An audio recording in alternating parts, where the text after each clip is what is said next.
So you've got a single polity, everyone crammed in together. And then we all told this is the greatest liberal constitution that's ever been created. And a whole a people with a 400-year history are basically marginalised. And if you read Hillary Clinton's book, Hillary Clinton she went out to visit them, and she goes there right at the end after the deal has been struck. By the way, when de Klerk agrees to what the ANC wants, he goes back to his own office, and some of his own cabinet ministers want to throttle him. They literally want to kill him. But one guy says to him, "What have you done? You've just given it all away. You've given it all away. You've come out with nothing. We're finished." Anyway, but in Hillary's book, okay, she writes about when her and her American buddies get invited to the cabinet ministers in the National Party at the end.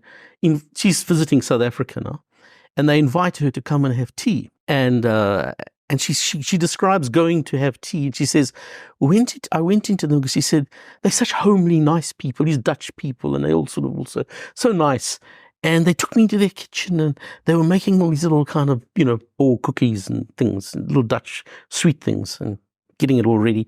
And they had all these, the Dutch people, everything's very clean and neat and tidy, and little dookies and that sort of thing. It was the same there, because that's the culture. Okay? And she looks at this, and she said, I looked at this and I thought, this is all going to get swept away by history. But the tone was ha, ha, ha. I mean, I thought, you bitch. I mean, when I read that, I was just outraged. It was this kind of thing now where it's like, white, anti-white stuff. It's a version of what she said about a North African dictator. She said, we came, we saw, he died. It was exactly that kind of thing, but it was so, it was cavalier, but it was brutal. And it was like, you guys are gone. History's done with you now. It won't be like this in 10 years' time. So what we've had is a very interesting historical insider's rendering of the emergence of the idea of apartheid. And the end. Very different to what we understand to be have been apartheid. And then its development, its failure, and then the failure of South Africa to find some sort of a just divvying up of power and so on, and then collapse in the 1990s. And the current situation is that we have, my impression is South Africa is a failing state. It's actually a failing state. Basic services are being conducted. There are separatist pressures happening for townships being set up, for example, white townships.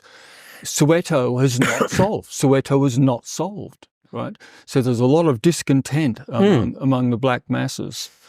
Would you like to give a quick 5-minute assessment of the situation in South Africa and where you think it's heading? What's going to happen in the next 10, 20 years? South Africa has become just another African basket case. So it's a failing state, yes. The horrifying thing is that they inherited a viable. I mean, what the ANC inherited in 1994 was the most developed state in Africa, a viable bureaucracy, a viable economy. They had it all. The best infrastructure in Africa. It was a first world country. In fact, quite honestly, I think if you go back to 1994 and you'd compared South Africa then with Australia then, South Africa was more developed than Australia at that stage. Truly. It was a truly developed state. And the ANC just squandered it. They just broke it all. It's quite extraordinary. Now, in some ways, it was just a repetition of what we saw in all the other African states. If you look everywhere, it takes 20 years for the machine to stop working. It's a funny thing. It's like when you got a machine running and it's going, and it just got its own dynamic. Okay, just out of the sheer energy that you've built into the machine, it just keeps operating, right? But it slowly, if you're not looking after it, slows down until it stops working. If you look at all African states, it takes 20 years for that to happen. After 20 years, the machine stops working. And that's what you saw in South Africa. It literally was pretty much 20 years. Look, the ANC are corrupt. It's a particular kind of a corruption. They call it cadre deployment. Remember, they're communists. They came from Eastern Europe. And the one thing they brought back from Eastern Europe was the cadre deployment system of the Communist Party, which is that the party wants to run everything. And your cadres get deployed everywhere. So the ANC deployed its cadres everywhere. Now, Anglo businessmen made the terrible, terrible blunder of buying into it and helping them. So those Anglo businessmen, so liberals, Anglo liberals, businessmen, they kind of, their problem, because they saw this coming, obviously by the 1980s, it was like, oops, this is looking bad. What do we do now? And so they decided their solution was, they knew these guys were commies. And they go like, how do we stop commies being commies? How do we turn these commies into capitalists so that they won't break the system and take all our wealth away from us? And it was called the Brenthurst group. So Harry Oppenheimer, the richest guy in the country, his house is in a place called Brenthurst in Johannesburg. And the Brenthurst group was that he brought all the rich guys together in his house and formed a kind of club of the rich in South Africa and said, okay, what we're going to do is this. We're going to identify all the key movers and shakers in the ANC and the South African Communist Party. And we're going to make them very rich. They're going to become capitalists. And because they're going to be capitalists, they're going to suddenly start to think like us. And they won't take our wealth away. And so that's exactly what the Brenthurst group did. They literally divvied it up. They like Anglo-American, cut itself in two. They gave half of it away to the ANC. Oppenheimer kept the other half. And like Ramaphosa became a multi-millionaire overnight. Sounds similar to America's approach with China. Make them wealthy and they'll become nice. Exactly. So, I mean, Ramaphosa is a perfect example. He became a multi-millionaire. They literally gave him the mines. Okay, and all their politicians became super rich. And how has that worked out? No, well, in fact, in South Africa, there's a word that South Africans have for these people. They call them Gucci comrades. And you can see a Gucci comrade in the street. I mean, the Gucci comrades are just absolutely visible when they walk in the street. They corrupt. Look, the new black elite are rich in a way that the whites were never that rich. White elite was never approximating this.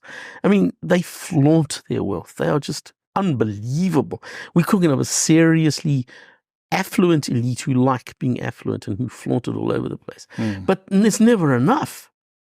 Now, and then the cadre deployment system. So business creates this black, it's affirmative action. I mean, it's American affirmative action brought to South Africa, which the business elite is pushing. So they say, first we're going to create rich black people, and then we're going to apply American affirmative action to South Africa to hand over big chunks. What they're doing in Australia now, where you give it to Aboriginals, it's the same principle. Or they call it DEI, but it's the same idea. You give it to the weak and vulnerable victims. Yeah, you just give them jobs, give them the money, give them everything. That's what they did in South Africa. But the ANC then got hold of this affirmative action idea, and they really hyped it up by attaching it to cadre deployment. Now, cadre deployment was that the ANC identified its cadres.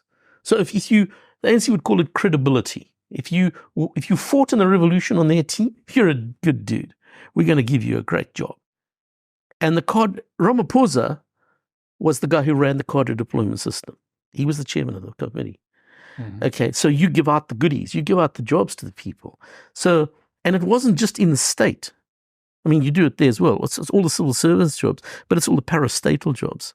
So, things like South African Airways, the ports, the railways, Eskom, the electricity supply corporation, and all those things. Arms Corps, all these things that had been created. Sasol, the oil production stuff. They deploy the cadres and they became the boards of directors of all these places. The white guys just got eliminated and they just made the black cadres the bosses who had no skill and didn't know how to do it. I mean, their job is that they were communist politicians, and now they run boards of directors. Well, don't know what they're doing. They have no idea. Now, there's another downside. You said it, the whites were out. Yeah. The affirmative action system works massively against whites. So absolutely. There are there's a booming poor white population, and they're marginalised in housing as well. So there are refugee camps with. Well, I'll tell you how this actually, how it really played out in reality in South Africa is, okay, when they introduced their version of affirmative action, what they targeted were white males. That's really the target group. If you're a white woman, you were let off because you got through on the woman ticket. So if you actually look at what happened in most South African families, the white men lost their jobs and the white woman didn't. So in fact, all the white households, it was the wife who had the job and became the breadwinner. That's what happened. Initially, at least, they were indeed employing some of those white guys back as consultants because they were so clueless they didn't know what to do. And so white guys were brought back on consultancy fees to bring about the transition. What ended up happening is that white males ended up saying, okay, I'm done, and the only way I can survive is I have to create my own company. Or leave. So the ones that stay set up their own companies. So what does the ANC do? They find a way to get that as well. They introduce laws called Black Economic Empowerment. Now, Black Economic Empowerment is if you set up a business, this is a business, okay? They would take this as a business. And if you run your own little, even a small business, I mean, even like a local little corner cafe, any little business, it's yours. They'll say, where's the black ownership? And so they make you give away. And it changes every year, the numbers go up. And it also depends, they've got a kind of sliding scale. They've got a whole BEE bureaucracy. Yeah. And the BEE bureaucracy basically takes your wealth away from you. Whatever you do, you can set up your business and they'll transfers it to. Well, what they do is they make. So my cousin, who was in the police, who then lost his job, he set up a private security company, and you can make a lot of money in private security because there is no police, so everybody employs private security companies. Okay, so he was doing quite well. But what happened is eventually they came and said, "Where's the black ownership?" Okay. Now, he was running a very big operation. Him and his mates, a whole lot of ex-policemen, now ran this private security company. So you know what they did? He said, I got smart. I gave 51% of my company to COSATU. No problems anymore. They just pocket 51% of my profits and they leave me alone. That's the game everybody was playing. So but surely the effect is a depressing impact on business and business. The economy is shattered because they don't know what they're doing. So, I mean, okay, what doesn't work? Well, electricity supply system doesn't work. The water supply system doesn't work. The roads are all buggered. The commuter train system stopped working long ago. Then it spread to trains between cities, intercity trains stopped working long ago. I've heard hospitals are under stress. Oh, health always breaks down very quickly, yeah. Freight services, the ports don't work. I mean, you point anywhere. Basically, nothing works. I mean, they've bankrupted everything. So where is this leading, do you think? Realistically, where is it leading? Will there be a pogrom against whites, do you think? A general pogrom? There was a guy who was at one stage inside the ANC, Malema, and Julius Malema came up with a policy called radical economic transformation. And radical economic transformation goes something like this. So Malema says, well, we've won politically. We've taken the political machinery over. We did that in 1994. We control the politics, but we don't run the economy. Big chunks of the economy are still controlled by these white guys. So we've had radical political transformation. We haven't had radical economic transformation. That's what we have to do now. Now, Malema's radical economic transformation is communism. I'm just going to take it. I mean, he thinks Venezuela is a good model to go on. Gives you the idea, okay? Now, he was then blocked inside, and Malema was blocked inside the ANC for being too radical. Because he said, it was a Mugabe option. So he was going, we do a Mugabe option right now, we just go take but not just the farms, because South African wealth is in the cities. We just take white wealth away from them. Now, today, we just do it, like Mugabe did. Okay. The more saner dudes inside the ANC said to him, that's all very well, but if we do that, the Western world will apply sanctions to us. They'll hurt us. Don't you understand that? It's not a good idea. We can do this, but we've got to do it cleverly. We've got to do it in such a way that they don't notice that we're doing it, so they don't apply sanctions to us. We've got to do this constitutionally and legally. Different model. So Malema was so angry, he left the ANC and formed the EFF, his own private party. Okay. And so the Economic Freedom Fighters, that's his party, are the most radical party in the country. And their policy is radical economic transformation, which is also the ANC's policy. They have the same policy. The only thing they disagree on is the speed at which it's to be done. Okay? All right. Now, what has happened subsequently, of course, is that there was still a split inside the ANC after Malema left. And basically there were two factions, the Ramaphosa faction and the Zuma faction. Okay. Now, Zuma they also call him the Red faction. So that is inside the ANC, the people who really agreed with Malema. And they were pretty unhappy when he left because they would have liked him as their leader, okay? Mm-hmm. Okay, so they're the radicals who basically want exactly what the EFF wants. Quick implementation of Red.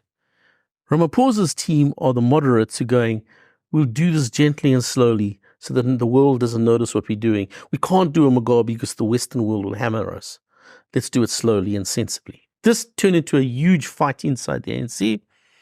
Ramaphosa won. He purged Zuma out of the country, out of the party, and literally drove them out. Now, you saw 2 years ago when there was all that chaos in the streets. That was Zuma's people hitting back. They were going, we're still here, and we're very powerful. And remember, Zuma in his earlier iteration in life, he was the intelligence guy in the military wing. So he's got all the intelligence people. So the whole intelligence machinery in the country is his people. They were the guys that unleashed that power. That was a warning to Ramaphosa to what they could do. Mm-hmm. And Ramaphosa could not control that. He really did not control it. He lost control of the country over that week. And you know what saved him? The taxi warlords came in and saved these balls. Mm-hmm. So that South Africa's got lots of warlords all over the place. Well, the taxi guys who run the black taxi routes are really powerful. They're really rich because they run all these taxi things. Because the public transport system collapsed, so you have to use taxis. Okay. Incredible. Taxi warlords have their own private armed militias to protect their runs. So they have their own armies. And they're very effective. They're more effective than the police are. They came in and saved Ramaphosa's bacon. They literally went out on the streets and stopped Zuma's people for Ramaphosa. But this is chaos. Of course, it's anarchy. Okay, so, well, it scared the hell out of everybody in South Africa because suddenly everybody realized the ANC doesn't actually control the country. That's that bad. Mm. It's truly a failed state now. Mm. The police don't work. The military don't work. Not much work. Nothing's actually, government doesn't actually do anything. You don't have a government in place anymore. All right. Okay. Now, Zuma's been biding his time because they put him in jail, which is what unleashed that stuff. He was put in jail. They let him out the next day and they stopped. Mm. Okay. Though he's just been biding his time. Now, it seems that the Zuma faction have been busily working away behind the scenes at how they can recapture the ANC. And so the election has just been called. After Ramaphosa calls the election, Zuma's people, well, Zuma didn't announce it, somebody else announced it, but it was Zuma's guy. The Zuma team have just created a new political party in South Africa, which they called Umkhonto weSizwe Party. So it's MK, the military wing. Okay. So we now have a new party called MKP, Umkhonto weSizwe Party. Now, Umkhonto weSizwe Party is just the radical faction of the ANC. Okay. And their policy is also red, but it's the same as the EFF's red. Mm-hmm. Okay.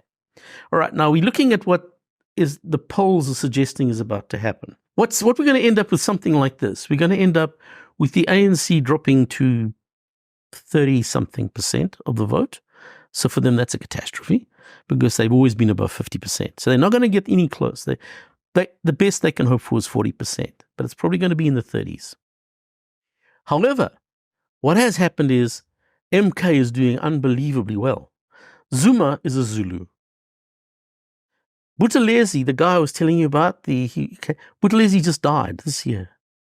So the Inkatha Freedom Party, which is his party, the Zulu nationalists, collapsed. Mm-hmm. Zuma is playing the Zulu nationalist card. Mm-hmm. And he seems to be picking up all those Zulu nationalists from Inkatha. Plus, he's put them together with the radicals in the ANC that were on his team. He's doing great. He's getting all the Zulu vote. In a nutshell, Zulus are going to vote for Zuma. It's ethnic politics. There's no coloured or no white equivalent of these Yes, blocks? no, that's happening as well. Yep. This is a bizarre election, actually. So Zuma's suddenly creating a Zulu party. That's what MK is becoming. Mm-hmm. And if you look at all the little by-elections that have been happening, he's picking up every seat that's in a Zulu area. He just wins them like that, nails the ANC dead. Okay, so if that happens, he will come out of this election running the Natal province. It's his province. He'll be the premier, or one of his guys will be the premier. Plus, he's probably going to get 15%, 10 to 15% of the vote, of the national vote. Okay, the EFF are still on the team. Now remember, here's the thing. The ANC, Zuma's party, and the EFF all actually have the same policy. The policy is called RET, Radical Economic Transformation. All they disagree on is the speed at which it's to be implemented. Mm-hmm. And RET means take white wealth away. Yeah. That's what it means. Just grab it and make it ours. So we are, in fact, heading towards something of a pogrom. Well, it depends. Economic pogrom. Okay, what we're doing here is that they, the election is almost certain to throw up a coalition, and those three guys will be in the coalition. You're putting the ANC back together again, except now Malema and Zuma will be empowered, and Ramaphosa's in a bit of strife. In fact, I suspect they might actually make Ramaphosa go away. I don't know. That one I don't know. But those three, they hate him. They hate Ramaphosa. They just absolutely hate him as a person. So they're probably going to drive him out the party. They'll try anyway.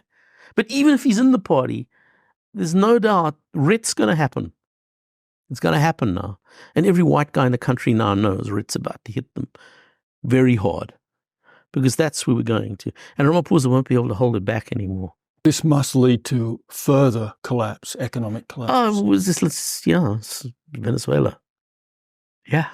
Do you think the country could finally destabilize and become really chaotic and with well, that's one of the. It's certainly one of the. It's certainly one of the possibilities, because when they negotiate over the coalition, that's when it could all fall over. I mean, these people are not friendly with each other anymore. The irony is they have exactly the same policy, but it's the politics of personality that's come in now. They hate each other. So God knows how they're going to negotiate a deal. And by the way, the Coloureds have also got, the DA is in trouble as well, because there's a guy called Gaynor McKenzie, a coloured guy, who is mobilizing the coloured vote, and he's taking it away from the DA. He might actually win Western Cape for the first time. Whites might lose that as well. My understanding is that the first whites to flee were the Brits.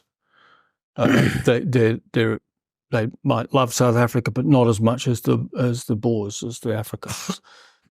Are we getting to the point where Afrikaans will start just fleeing? No, it started already. It has started. Yeah, where are they going? They started leaving.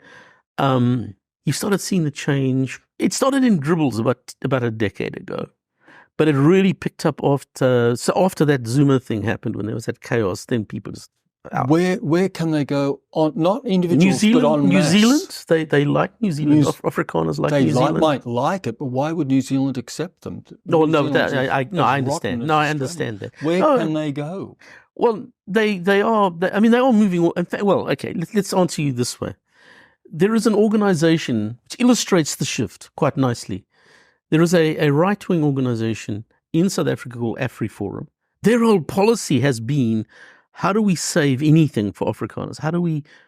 The country's falling to pieces. What can we do because they take, the other thing is, the ANC has taken away Afrikaans university. There's no Afrikaans university left. They took them all away. Amazing. No colleges. They're shutting their schools. They're anglicizing everything. So they're losing all of that. Okay. So AfriForum has come in and they took them off television, took Afrikaans language off TV. So they're just like attacking them wherever they can. Yeah. AfriForum has come back and said, well, we'll just start our own. They kind of say, we'll be positive. We're staying here. So we'll build our own schools and our own university and our own television station. And we'll just do this ourselves. Okay. Which they kind of try. They bless their hearts, they are indeed trying. They also intervene at the level of municipalities. So they say, well, if the municipality can no longer supply us the electricity and water, which apparently they can't, we'll do it ourselves. And they literally go and take over the sewage works and do it themselves and make it work. Okay? So, I mean, that's sort of positive if you get it. But on the other hand, yeah. Now, AfriForum has always adopted the policy that Afrikaners shouldn't leave the country. That's been their policy since they started. It's like, it's a betrayal of your country to leave. Don't do it. Stay here and fight for your, this is our country, it's where we belong. Stand your ground.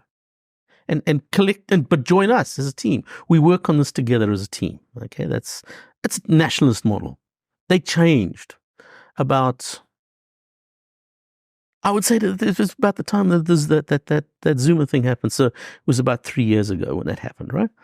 And AfriForum, when I saw it, I thought, that's an amazing shift. And suddenly AfriForum introduced a new program, which they called AfriForum, what's the Beteland?